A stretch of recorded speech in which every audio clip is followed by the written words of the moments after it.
Assalamualaikum warahmatullahi wabarakatuh. Alhamdulillah, rabbil alamin. Pertama sekali saya panjatkan puji serta syukur kepada Allah Subhanahu wa taala yang mana berkat rahmat dan juga pada malam yang ke-14 ini insyaallah akan disampaikan malam ini oleh Bapak Al-Ustaz Dr. Haji Arwan Dr. Haji Arwan Masmur Sinari. Coba insyaallah Al-Ustaz sudah hadir di hadapan kita. Selamat salam berilah disampaikan kepada Nabi besar Muhammad sallallahu alaihi wasallam, Nabi yang telah berkata Allah untuk berbeda hidup kehidupan manusia dan Islam pada khususnya. Semoga dia mudahkan kita akan bermanfaat. Amin ya rabbal alamin. Baik, Bapak-bapak, Ibu-ibu, saudara sekalian, sebelum Al-Ustaz memberi ceramah kepada kita, ada beberapa informasi yang akan kami sampaikan. Yang pertama, kepada bapak-bapak, ibu-ibu yang ingin segera untuk membayar zakat fitrahnya, panitia kita sudah terbentuk, dipersilakan untuk membayar zakatnya sudah bisa kami terima.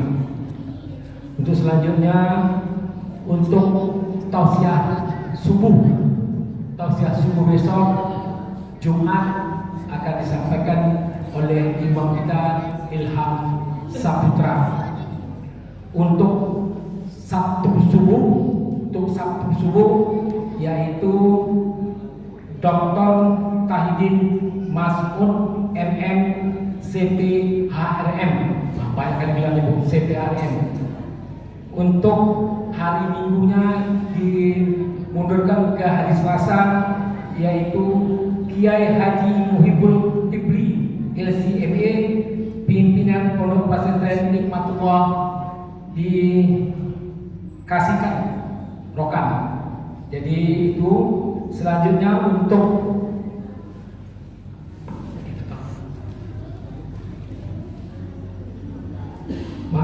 iftar Ramadan untuk hari ini dan besok.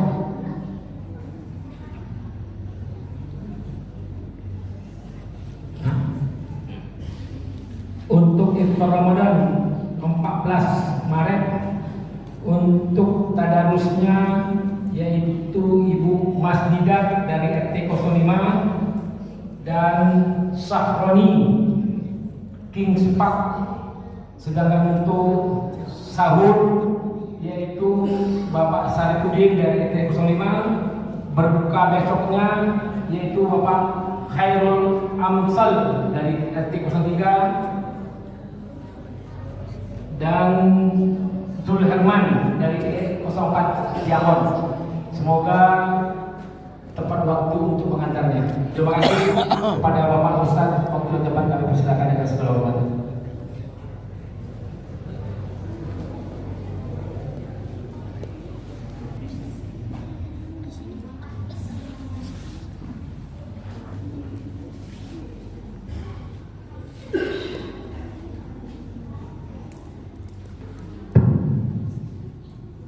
Bismillahirrahmanirrahim. Assalamualaikum warahmatullahi wabarakatuh. Alhamdulillah nahmaduhu wa nasta'inuhu wa nastaghfiruh wa na'udzu billahi min shururi anfusina wa min sayyiati a'malina. May yahdihillahu fala mudilla lahu wa may yudlil fala hadiya lahu. Asyhadu an la ilaha illallah wa asyhadu anna Muhammadan abduhu wa rasuluh. Allahumma shalli ala sayyidina Muhammad wa ala alihi wa ashabihi ajma'in. Qala rabbi shrah li sadri wa yassir li amri wahlul 'uqdatam min lisani yafqahu qawli. Wa qala Allah ta'ala fil Qur'anil Karim, a'udzu billahi minasy syaithanir rajim. Bismillahirrahmanirrahim. Wa min ayati an khalaqakum min anfusikum azwajan litaskunu ilaiha wa ja'ala bainakum mawaddatan wa rahmah. Inna fi dzalika laayatin liqaumin yatafakkarun. Shadaqallahu adzim. Yang kami hormati Bapak Ketua Pengurus Masjid beserta seluruh jajarannya, tokoh masyarakat, alim ulama, jari pandai, beserta seluruh jamaah ibu-ibu dan seluruh anak-anak kami yang kami cintai. Pertama-tama senantiasa kita menjadikan bersyukur karena Allah Subhanahu wa Ta'ala atas limpahan rahmat, nikmat dan hidayah kepada kita semua. Alhamdulillah. Malam hari ini kita masuk malam yang ke berapa deh? 14. Ke berapa deh? Malam yang ke-14. Alhamdulillah. Tinggal beberapa malam lagi, malam penggalan 10 kedua akan berakhir. Malam 10 malam pertama malam rahmat, 10 malam yang kedua malam maghfirah, 10 malam yang ketiga malam final, malam ismu minan. Mudah-mudahan ibadah puasa kita diterima oleh Allah SWT dan mengantar kita kepada salam dari Rasulullah SAW mengucapkan Allahumma sholli ala sayyidina Muhammad wa ala alihi wa ashabihi ajma'in. Bapak Ibu sekalian yang kami hormati, tema tausiah kita malam hari ini judulnya pentingnya mendidik istri. Judulnya ini Bu, pentingnya mendidik istri. Ini tema yang diberikan oleh IPMI Kota Pekanbaru. Ini tugas bapak-bapak untuk mendidik istrinya. Nggak tahu nih kenapa IPMI pilih judulnya lain lagi. Pentingnya mendidik istri. Kenapa penting? Subhanallah. Ini kita lihat. Maka yang kita lihat adalah contoh yang sudah dicontohkan oleh Rasulullah Sallallahu Alaihi Wasallam. Istri pertama Rasulullah itu adalah Siti Khadijah, seorang pengusaha kaya setanah Arab. Seorang pengusaha kaya setanah Arab, dan setelah Rasul diangkat menjadi Rasul, maka Khadijah adalah orang yang pertama mendukung perjuangan Rasulullah sebagai nabi dan Rasul dalam mengembangkan dakwah. Jadi pernah pada satu saat, satu kondisi ketika seluruh potensi yang ada pada Khadijah itu diserahkan kepada Rasulullah, sehingga terakhir seluruh aset, seluruh harta semuanya digunakan untuk mendukung dakwah Rasulullah Sallallahu Alaihi Wasallam. Sampai detik terakhir ketika duduk di beranda itu, Khadijah menyampaikan kepada Rasulullah, ya Rasulullah, hari ini inilah kita apa adanya. Karena tadi sudah potensi harta sudah berangkat untuk mengembangkan dakwah. Ketika nanti satu saat engkau pergi berdakwah dan menyeberang sebuah sungai, sebuah parit yang tidak ada jembatannya, maka pakailah badan ini untuk dijadikan jembatan. Sebuah perjuangan yang luar biasa, pengorbanan yang luar biasa yang diberikan oleh Khadijah untuk melanjutkan, untuk memperjuangkan dakwah Islam. Ini apa catatannya Bapak Ibu kaum muslimin rahimahumullah? Artinya betapa Rasulullah mampu menjadikan, mendapatkan haknya apapun yang diberitakan oleh Rasulullah kepada Khadijah. Rasulullah sami'na wa ata'na, mengikuti dan menurutinya. Tugas kita sebagai seorang suami dalam keluarga adalah pemimpin dalam keluarga, menyelamatkan keluarga. Karena itu perintah Allah. Bapak Ibu kaum muslimin rahimahumullah, Bapak sekalian, ayah sekalian yang saya hormati, bahwa tugas kita adalah, kata Allah, kullukum ra'in wa kullukum mas'ulun an ra'iyatin. Kita adalah seorang pemimpin dan kita akan minta pertanggungjawabannya apa terhadap apa yang kita pimpin. Kita pemimpin, dan istri, anak itu adalah amanah orang-orang yang di belakang kita. Kapan amanah itu kita oleh Pak? Ketika berlangsung proses akad nikah. Hak kewajiban seorang perempuan yang sudah ditanyai tertanggung pada seorang suami. Selama ini kalau kita lihat, sebelum kita menangguhkan itu, semua tanggungan itu berada di tangan orang tuanya. Hari ini kalau kita punya anak perempuan, saya dulu tamat itu menjadi tanggung jawab sebagai seorang ayah. Ketika sudah berlangsung proses akad nikah, maka tanggung jawab itu beralih kepada seorang suami. Inilah tanggung jawab, inilah amanah yang kita ambil dari orang tua. Selama ini orang tua mendidik anaknya mulai dari baby, mulai dari bayi sampai dia dewasa, sampai menjadi istri kita berlangsung dengan baik. Dan orang tua mengamanahkan, antarkan anakku sampai ke surga Allah Subhanahu wa Ta'ala. Itu kan komitmennya kan seperti itu, Bapak sekalian. Melepaskan tanggung jawab dari orang tua kepada kita suaminya. Apa tanggung jawab itu? Sampaikan amanah ini, jaga anak ini. Setelah aku serahkan, sampai seperti itulah. Ketika kita dengar nasihat pertama, aku serahkan anakku, bawa. Kemana kau bawa? Ke timur, bawa ke timur. Ke barat, bawa ke barat. Selatan, bawa ke selatan. Bawa. Kau kasih makan, tak kasih makan, terserah, bawa. Tapi ingat terakhir, aku tunggu istrimu yang anakku ini nanti di pintu surga Allah Subhanahu wa Ta'ala. Itulah tanggung jawab yang luar biasa, Bapak Ibu kaum muslimin Allah. Akhirnya apa? Kita harus mampu mendidik istri kita, anak-anak kita menjadi anak-anak yang soleh dan soleh. Istri kita menjadi istri yang soleh. Sebagaimana dicontohkan oleh Rasulullah SAW, dia menjadi pendukung dalam rangka mengabdi pada Allah Subhanahu wa Ta'ala. Karena tugas kita ini tidak lain tidak bukan adalah mengabdi kepada Allah. Itu tuntutan pertama. Sehingga kemudian dalam ayat Allah yang lain kan Allah katakan, ku anfusakum wa ahlikum nar. Jagalah dirimu dan keluargamu dari siksa api neraka Allah Subhanahu wa Ta'ala. Itu tantangan yang luar biasa. Ketika Allah mengamanahkan jaga dirimu dan keluargamu dari api neraka, artinya jaga, jangan sampai masuk api neraka Allah. Ini amanah yang paling besar.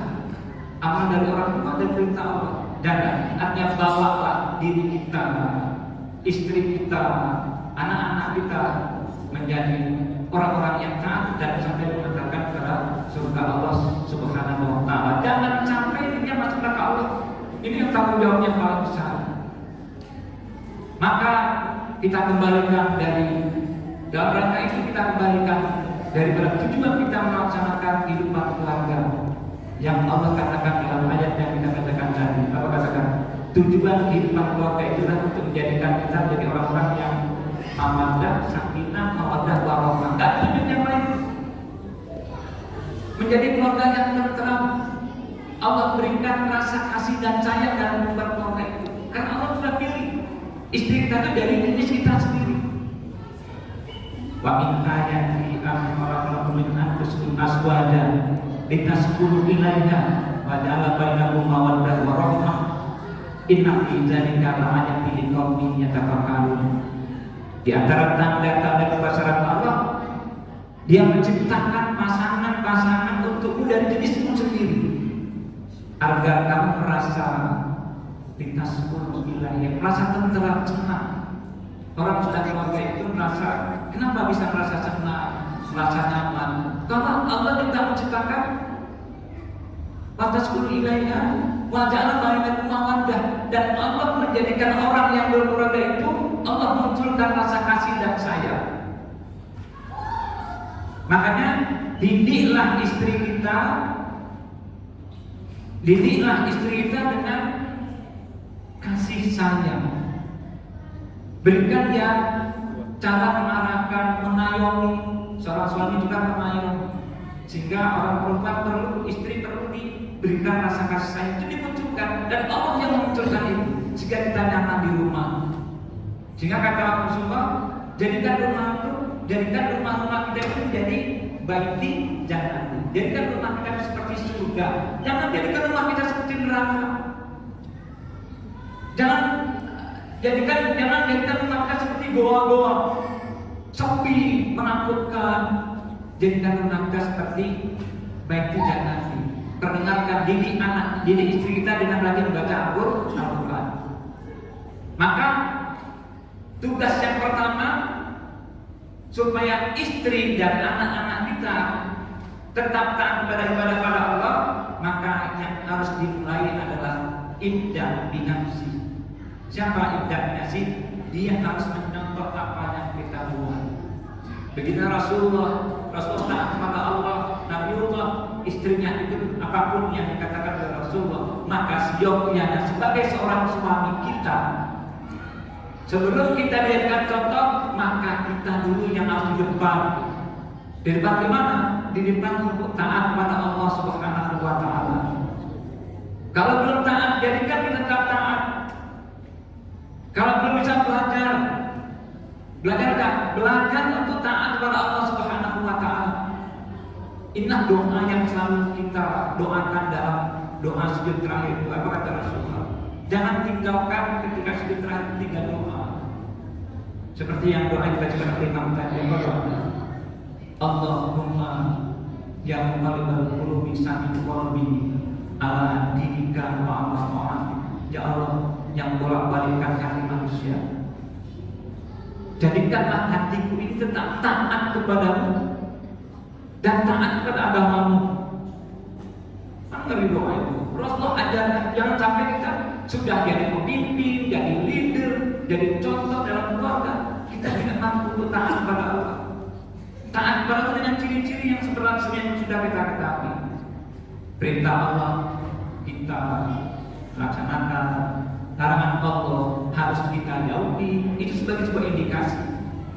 Kalau kita sebagai orang tua, sebagai leader yang jadi contoh tidak mampu melaksanakan, bagaimana anak-anak kita, bagaimana istri, bagaimana anak mau ikut langkah-langkah kita. Doa yang lain tadi yang juga selalu kita sampaikan, Rabbana hab lana min azwajina wa dzurriyyatina qurrata a'yun waj'alna lil muttaqina imama. Coba. Ini doa yang selalu kita minta supaya apa? Supaya jadikan istri, anak kita ini qurrata a'yun, jadi cahaya mata yang menyenangkan. Maka yang kita munculkan, yang harus kita jadikan dan didik istri dan anak kita menjadi orang-orang yang qurrata a'yun dan dijadikan yang kita imam. Itu ayat Allah, itu berita Allah. Rabbana hab lana min azwajina wa dzurriyyatina qurrata a'yun waj'alna lil muttaqin. Nah, imam minta ya Allah, jadikanlah istriku, anak-anakku qurrata a'yun yang menyenangkan, dipandang itu senang, nyaman, sehingga muncul ketentraman di dalam kehidupan keluarga. Apa aset kita pada masa depan, aset kita pada hari akhir. Ketika kita sudah meninggal, tak ada lagi aset kita kecuali anak yang saleh, Apa kata Rasulullah? Iza mata ibnu Adam in kotoa luhu illa min salasin. Satu sholatul jariyah. Yang kedua ilmu yang tama'ubi. Yang ketiga walid sholihin yang punah. Bila kita meninggal, seluruhnya putus kecuali 3 perkara. Apa perkara itu? Yang pertama sudah terjadi yang diceritakan ke masjid, turun palanya akan mengalir terus kalau mereka sudah meninggal. Derma kita ke masjid, mudah-mudahan pahalanya kita akan dibangunkan rumah yang akan di surga Allah. Itu sahabat jariah. Ilmu yang tampak lebih. Yang ketiga anak yang soleh, istri dan anak yang soleh. Anak yang soleh yang mendoakan kita, itu kan menjadi bekal. Itulah yang akan menyinari kita ketika kita di alam barzah, ketika kita di padang mahsyar. Alam barzah, ketika kita alam barzah akan mengalir terus cahaya-cahaya yang menari kubur-kuburkan dari doa-doa anak-anak, hasil dari didikan-didikan kita itu sendiri. Tidak pentingnya kita mendidik istri, mendidik anak-anak menjadi orang-orang yang dekat dengan Allah Subhanahu wa Ta'ala. Itu pahala yang akan mengalir secara terus-menerus. Mudah-mudahan Bapak, Ibu, kaum muslimin rahimahullah, kita menjadikan keluarga kita keluarga yang sakinah, mawaddah, warahmah, dan muncullah keharmonisan dalam keluarga. Lahirkan rasa cinta antara satu dengan yang lain. Cinta karena Allah Subhanahu wa Ta'ala. Yang semuanya itu mudah-mudahan melahirkan kita orang-orang yang dekat dan kita akan mendapatkan surga Allah Subhanahu wa Ta'ala. Jazakumullah khairan. Wassalamualaikum warahmatullahi wabarakatuh. Waalaikumsalam warahmatullahi wabarakatuh.